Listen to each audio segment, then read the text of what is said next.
বলিউডে এমন কিছু তারকা আছেন যাদের উপস্থিতি মানেই আলাদা এক উন্মাদনা। সেই তালিকায় একেবারে শীর্ষে রয়েছে সালমান খান। ভাইজান মানেই বড় পর্দায় শক্তিশালী উপস্থিতি, দর্শকের উচ্ছ্বাস আর বক্স অফিসে ঝড়। তার সিনেমা মুক্তি পাওয়া মানেই যেন উৎসবের আমেজ।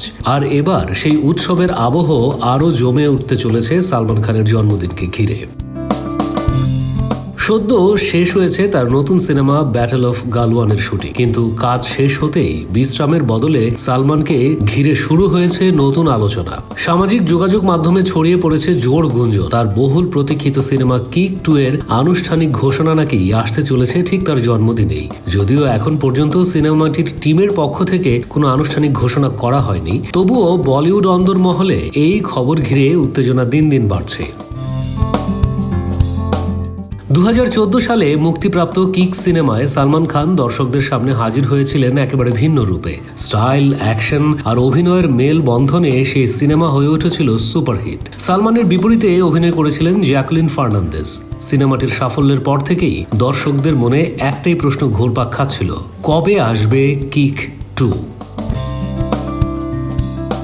সেই অপেক্ষার কিছুটা ইঙ্গিত মিলেছিল 2024 সালে, যখন সিকান্দার সিনেমার শুটিং চলাকালীন প্রযোজক সাজিদ নাদিওয়ালা প্রথমবারের মতো কিক 2 এর কথা প্রকাশ্যে আনেন। তখনই তিনি জানান 2025 সালে শুরু হবে এই সিনেমার শুটিং। তার ভাষায় কিক 2 তার অন্যতম স্বপ্নের প্রজেক্ট, তাই যথেষ্ট সময় নিয়ে নিখুঁতভাবে কাজটি করতে চান তিনি।